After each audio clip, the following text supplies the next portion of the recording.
Programa A Verdade para o Tempo do Fim. Estudo da Palavra. O estudo de hoje é um estudo bem rápido, porque é um único ponto que eu vou tratar aqui, que se encontra em Gênesis capítulo 2, dos versículos 1 ao 3. Muitas pessoas, muita gente sincera, raciocina da seguinte forma esse texto aqui. Gênesis 2, de 1 a 3. Assim, pois, foram acabados os céus e a terra e todo o seu exército. E havendo Deus terminado no dia 7º a sua obra que fizera, descansou neste dia de toda a sua obra que tinha feito. E abençoou Deus o dia 7º e o santificou. Ou seja, ele abençoou este dia e o santificou também, porque nele descansou de toda a obra que como Criador fizera. Quando nós entramos aqui na rádio, nós entramos porque muitas pessoas tratavam acerca da doutrina que o Ministério A Verdade para o Tempo do Fim prega de forma descontextualizada. Aliás, eu fiz amizade com muitas dessas pessoas, tenho um carinho muito grande por elas. Muitas das vezes parece que a gente até é inimigo, mas não tem esse negócio de inimizade. É que a briga, simbolicamente falando, é no campo das ideias, mas muitas das vezes já conversamos, não é? Uma dessas pessoas, eu não quero mencionar aqui o nome, para não expor ninguém, mas uma dessas pessoas, até marquei um almoço para essa pessoa ir lá em casa, a gente conversa, a gente brinca, não é? A gente fica dialogando sobre alguns temas, um joga texto daqui, outro texto dali. Então, é uma coisa assim, de certa forma, cordial, embora no campo das ideias há realmente as diferenças. E já vi algumas dessas pessoas, e até outras, dizerem que um dos motivos para não se guardar o sábado, segundo elas raciocinavam, ou talvez ainda raciocinam, é que o versículo 2 diz que Deus terminou no dia 7º a sua obra. Ou seja, que ao mesmo tempo que ele descansou, ele trabalhou. Então nós podemos trabalhar no dia 7º. É interessante a gente notar o contexto do que está escrito aqui, que ainda está no livro de Gênesis, se encontra ainda no livro de Gênesis, capítulo 1, versículo 31. Preste bem atenção no capítulo 1, versículo 31 do livro de Gênesis, que diz assim, olha: viu Deus tudo quanto fizera, e eis que era muito bom. Olha só isso. Houve tarde e manhã o sexto dia. Ouviu? Viu e ouviu? Não é? Houve tarde e manhã o sexto dia. Porque se você pegar o relato da criação, voltando aí alguns versículos atrás, por exemplo, olha só no versículo 3, de capítulo 1 de Gênesis. Disse Deus, haja luz e houve luz. E viu Deus que a luz era boa, e fez separação entre a luz e as trevas. Chamou Deus a luz dia, e as trevas noite. Houve tarde e manhã o primeiro dia. Não é? Em alguns momentos, a gente percebe Deus dizendo, e viu o que tinha feito, e eis que era bom. Não é? Por exemplo, ali no versículo 21, olha só, do capítulo 1 de Gênesis. Criou, pois, Deus os grandes animais marinhos e todos os seres viventes que rastejam, os quais povoavam as águas segundo as suas espécies, e todas as aves segundo as suas espécies, e viu Deus que isso era bom. Mas quando chega no final da criação, no sexto dia, quando Deus então realiza a sua última tarefa criadora, ele diz, e viu tudo, olha só, tá vendo aqui a globalidade de tudo aquilo que ele havia feito? Ó, e viu Deus que tudo, ou tudo que tinha feito, ou tudo que fizera, e eis que era muito bom. E houve tarde e manhã o sexto dia. Note que quando Deus diz que tudo que ele tinha feito era bom, era o sexto dia. Deu a perceber? Era o sexto dia da semana. Tá vendo como é importante ler o contexto? Foi de fato, pelo menos no que nós estamos vendo aqui no contexto, foi de fato, ou seja, de fato Deus terminou no sexto dia da semana. Mas por que diz ali, havendo Deus terminado no dia 7º a sua obra?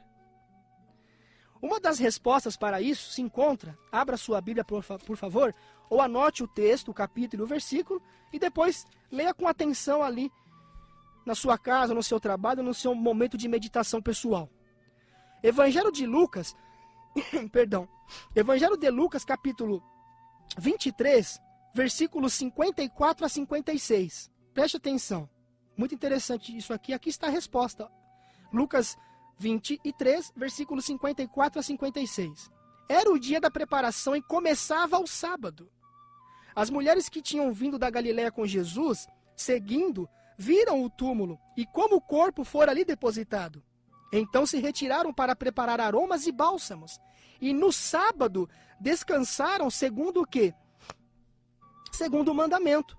Você prestou atenção no versículo 54? Não é algo parecido com aquilo que disse no versículo 2 de Gênesis capítulo 2? No versículo 54 do Evangelho de Lucas, capítulo 23, versículo 54, diz: era o dia da preparação. Como nós sabemos, e você também deve saber, o dia da preparação era qual dia? A sexta-feira, que a gente chama hoje, né, de sexta-feira, ou seja, o sexto dia da semana. Só que ao mesmo tempo que diz que era o sexto dia da semana, que era o dia da preparação, diz que começava o sábado. Afinal, era o sexto dia da semana ou era já o sétimo dia, porque diz que começava o sábado? Era um ou era outro dia? A questão aqui é o seguinte: quando a gente vai ali no relato da criação, a gente percebe que para cada dia houve uma tarde e uma manhã. Por exemplo, agora são 2h42 em São Paulo. Hoje é qual dia da semana? Primeiro dia da semana, que é chamado de domingo hoje, não é isso? Hoje, podemos dizer que nós estamos na parte clara do primeiro dia da semana. Domingo. Mas a parte escura, ela aconteceu quando?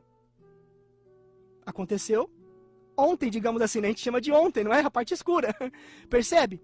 Então, quando diz ali que Deus terminou no sétimo dia, embora, como nós já vimos em Gênesis capítulo 1, versículo 31, acerca do sexto dia, e Deus viu tudo que ele fez e era muito bom, é que na verdade já estava, preste atenção agora, uma tarde e uma manhã, ou seja, de pôr do sol a pôr do sol, já estava começando a acontecer, ou já estava se dando o pôr do sol, e ao mesmo tempo que estava terminando um dia, que era o sexto dia da semana, já estava começando o outro dia. Por isso que diz, havendo Deus terminar no sétimo dia, ou seja, quando começou a dar o pôr do sol, uma tarde e uma manhã, começou a dar o pôr do sol do sexto dia da semana, começa já ali também o sétimo dia, o sábado. E aí Deus então termina a sua obra. É isso que quer dizer. Porque dá a impressão que de fato Deus trabalhou no sétimo dia. Como muitas pessoas sinceras dizem que foi assim. Mas comparando com o que a gente comentou em Lucas capítulo 23, versículo 54, com Gênesis, a gente vê que é a questão realmente do pôr do sol. Está dando o pôr do sol, está acabando um dia e ao mesmo tempo começando o outro. Por isso que disse em Lucas 23, 54, era o dia da preparação, sexto dia da semana, e começava o sábado. Estava dando o pôr do sol, estava terminando um dia e já começando o outro. Agora, vamos supor que de fato Deus trabalhou no sétimo dia. Se de fato Deus trabalhou no sétimo dia, como muitas pessoas querem dar a entender, ou passar para outras pessoas, ouvintes, ou em cursos de teologia, assim por diante, então o que ele criou no sábado foi o próprio sábado, porque não diz que no sábado ele santificou, ou seja, separou, descansou, ou seja, nos deu exemplo. Por isso que diz que Jesus, o Filho do Homem, é o Senhor do sábado. Não é? A Bíblia diz que Jesus é o Senhor do sábado. Ora, Jesus é Deus, ele estava na criação com o Pai. Então, uma vez que ele estava na criação com o Pai e foi o agente ativo da criação, ele também descansou no sábado. Por isso que diz que ele é o Senhor do sábado. O Filho do Homem é Senhor do sábado. Então, ele separou, ele descansou e ele abençoou. Então, se de fato ele trabalhou no sábado, ele trabalhou em que sentido? De fazer o próprio sábado. Por isso que diz a Bíblia que o sábado foi estabelecido para o homem. Agora eu quero fazer um comentário muito interessante. Como eu já disse, eu fiz muitas amizades com muitas pessoas, até da própria rádio musical, que muitas das vezes não têm as mesmas ideias que nós temos, e nós nos respeitamos, muitas das vezes nós conversamos, sentamos, damos risadas, brincamos uns com os outros, não é? Isso é importante, apesar das diferenças, ter um certo respeito, não é? Mesmo com ideias diferentes. E algumas das pessoas me dizem, olha, mas a Bíblia diz ali que Deus trabalhou no sétimo dia, Deus trabalhou no sétimo dia. E algumas dessas pessoas, em algum tempo, elas venderam um livro. Era um livro que era dado de brinde para quem adquirisse alguns cursos de teologia, não é? O nome desse livro era A Bíblia Não Diz, de Antônio Evangelista, que diz assim, ó, lendo a Bíblia com mais atenção. Na página 11 deste livro, o autor diz assim, ó, quem de nós nunca ouviu chavões populares como, por exemplo, faz por ti e eu te ajudarei? Ou, dá um passo para mim e eu darei dois para ti? Ou ainda, quem cedo madruga, Deus ajuda. E o autor do livro diz, ele mesmo diz, até aqui tudo bem. Porém, afirmar que isso está escrito na Bíblia, como se Deus o tivesse dito, é incoerência e falta de conhecimento bíblico. Continua. Para que isso não aconteça, precisamos estudar e interpretar corretamente a palavra de Deus, que é a nossa bússola. Através dela, vamos com certeza chegar aos céus, conhecendo melhor a recepção que lá teremos.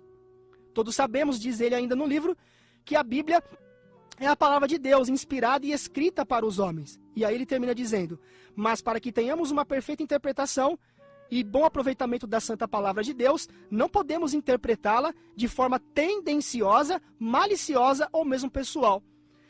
Aí, olha só, neste mesmo livro que essas pessoas davam como brinde para quem adquirissem cursos de teologia, neste mesmo livro, você encontrava ali, ou ainda encontra um comentário sobre o relato de Gênesis capítulo 2, de 1 a 3.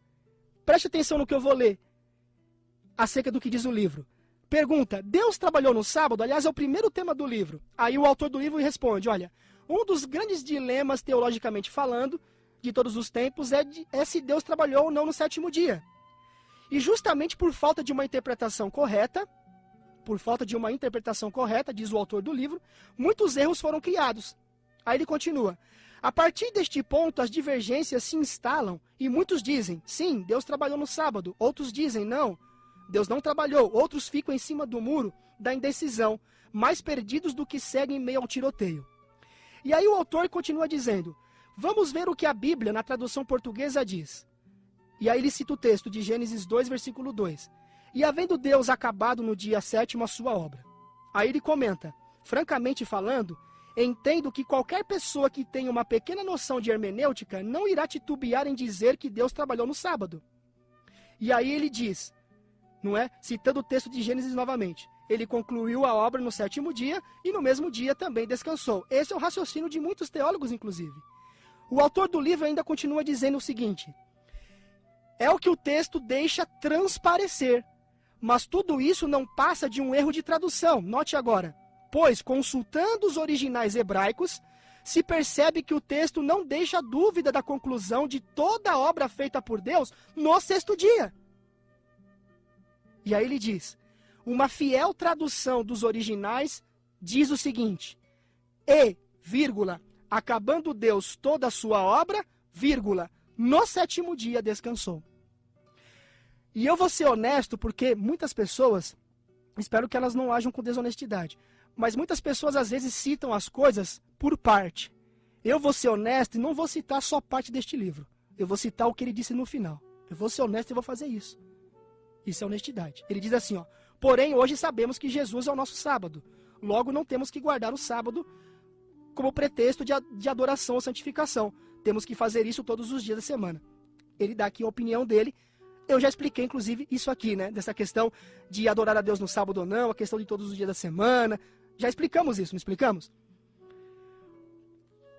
Por que as pessoas que defendiam a tese de que Jesus trabalhou no sábado, ao mesmo tempo davam como brinde este livro, onde o autor, apesar de não guardar o sábado, admite que esse texto não é um texto que deve ser usado para defender que Deus trabalhou no sábado? Não é interessante? E uma vez uma outra pessoa que eu fiz amizade, a gente sempre quando se vê, a gente se cumprimenta, ele é um hebraísta, ele, num programa de rádio, disse que, de fato, esse texto não quer dizer que Deus trabalhou no sábado de forma alguma. E um outro amigo dessa pessoa ficou assim, preocupado, porque ele defendia que Deus tinha trabalhado no sábado. E até brinquei com eles, olha, tá vendo? Olha só o que vocês disseram. E tinha aquele livro lá também que vocês davam como brinde. Então o que eu quero dizer com tudo isso? Nós precisamos deixar os preconceitos de lado e tomar cuidado com tudo aquilo que a gente ouve. Porque a mente de nenhum homem deve servir de juízo para outro homem. Nós devemos examinar tudo aquilo que a gente ouvir por nós mesmos. Porque de repente alguém diz assim, o pessoal ensina que Jesus não terminou a sua expiação na cruz. E aí vem com a doutrina do juízo investigativo. Mas por que esse pessoal ensina isso? Você já foi pesquisar para saber o porquê? Ensina um sono da alma. Mas por que eles ensinam o sono da alma? Você já foi procurar saber qual é o raciocínio deste grupo para entender o porquê do sono da alma? Ah, mas eles querem defender o sábado, mas no Novo Testamento não há nenhum texto que diga claramente para se guardar o sábado. Não há nenhum texto também no Novo Testamento que diga claramente para se devolver o dízimo. Ah, mas existe por inferência, quando Jesus repreendeu os fariseus de hipócritas, que eles deviam dar o dízimo, mas não deviam omitir as outras coisas, que era o amor, né? Eu estou resumindo nessa palavra, o amor, ou seja, a misericórdia, aquela coisa toda. Então, se for assim, o sábado também está por inferência, quando no episódio das espigas, Jesus disse, não teríeis condenado a inocentes. Se os inocentes não teriam sido condenados, é porque haveria condenação sim, acerca da transgressão do sábado. Meus amados, não importa se a pessoa é teólogo, se ela é formada em grego, se ela é formada em hebraico, não importa, por mais humilde que a pessoa seja, se ela estudar a Bíblia por ela mesma, e tudo aquilo que ela ouvir, ela for pesquisar por ela mesma, ela vai saber o que é verdade e o que não é verdade diante de todos os assuntos que são tratados hoje teologicamente falando. A verdade sempre estará prevalecendo sobre a mentira ou o engano. E terminando, é tão complicado isso que uma pessoa me disse assim, olha, disseram que os adventistas do sétimo dia não creem na Trindade. É um absurdo uma pessoa dizer que os adventistas do sétimo dia não creem na Trindade. No voto batismal da Igreja Adventista, no primeiro tópico, reza da seguinte forma: você crê em Deus como ensina as Escrituras, ou seja, que o Pai, o Filho e o Espírito Santo constituem em um só Deus, denominando-se a Trindade? É complicado alguém dizer que a Igreja Adventista não crê na Trindade. E num outro livro, chamado Consultoria Doutrinária, onde você vê ali as doutrinas da Igreja Adventista do sétimo dia, você vê lá que os adventistas creem que a divindade, a Trindade, compreende Deus, o Pai, Cristo, o Filho e o Espírito Santo. E terminando, diz ainda que o Espírito Santo é um ser pessoal, participando dos atributos da divindade com o Pai e o Filho. Eu quero terminar nesses últimos 30 segundos fazendo um apelo para você. Meu amigo e minha amiga, examine as coisas por você mesmo. Tudo que você ouvir, examine por você mesmo. Tome muito cuidado. Lembra do Denorex? Lá das antigas, Denorex, parece, mas não é. Muitas das coisas que às vezes a gente ouve, parece, mas não é. Examine tudo por você mesmo. Às vezes parece que é aquilo que você está ouvindo. E isso também através do que eu estou falando aqui, viu? Mas quando você examinar por você mesmo, e se você for uma pessoa sincera, eu duvido que você não vai entender o que é verdade e o que não é verdade acerca dos assuntos tratados. Que Deus te abençoe, estarei orando por você e que você seja um grande pesquisador da palavra de Deus.